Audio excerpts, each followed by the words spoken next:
Most people either inherit their faith in God from their parents or absorb it from the environment they grow up in.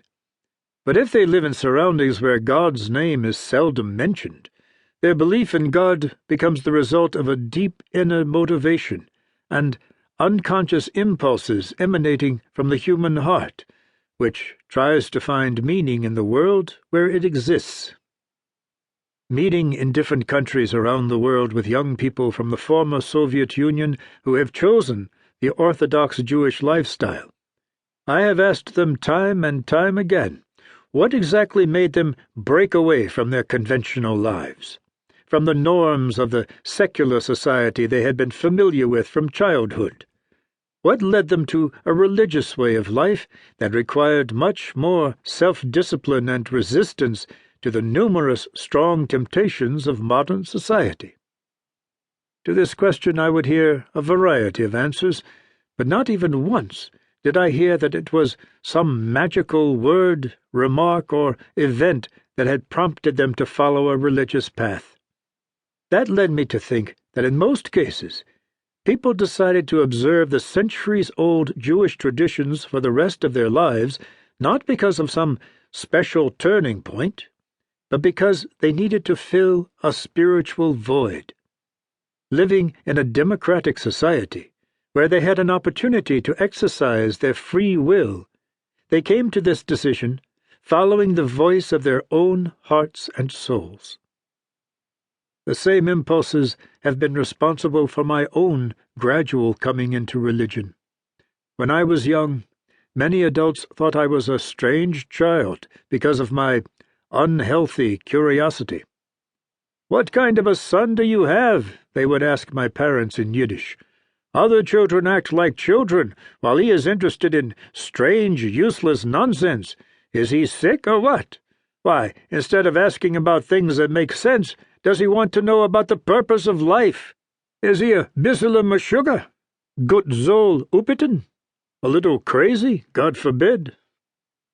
And indeed, I never ceased to wonder why human beings, including myself, were given the gift of life.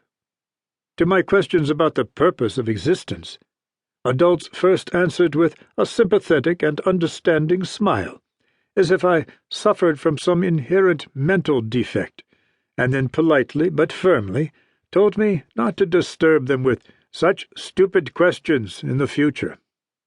"Why stupid?" I would object. "Not stupid at all. After all, are we all born to live only to then die once and for all? There is no exception for anyone. Why is life given to a man? To be born, to get one's fill, and then to die?" "Look at him. He is asking why. Did you forget about children, smart Aleck? We all live for our children. Is it so difficult for you to understand, boy?" But in that case, for example, what do childless people live for? Velvel, my name in Yiddish, people live to contribute to progress, so that those who live after them can use what they have created and remember them for their good deeds. Yes, but all the people who have died, those whom we knew well, they were quite ordinary and did not create anything special in their lives. Their only concern while they were alive was providing enough food to support their families. These people who had children or were childless, some good and some not so good, they are remembered by their families and friends for a relatively short time after their death, for months or for years, but with time the memories left by them become more and more vague, and eventually the people are completely forgotten. So please, answer me at least one question. Why did these people live, labor, go to work? What is the purpose of my life and of yours? I asked this kind of sincere question only of those adults who I believed were equipped with a solid amount of worldly wisdom. Sooner or later, these people started to avoid me in different ways, first politely, and then by requesting me to leave them alone. They let me know that, instead of pestering them with what they called silly, stupid questions, I should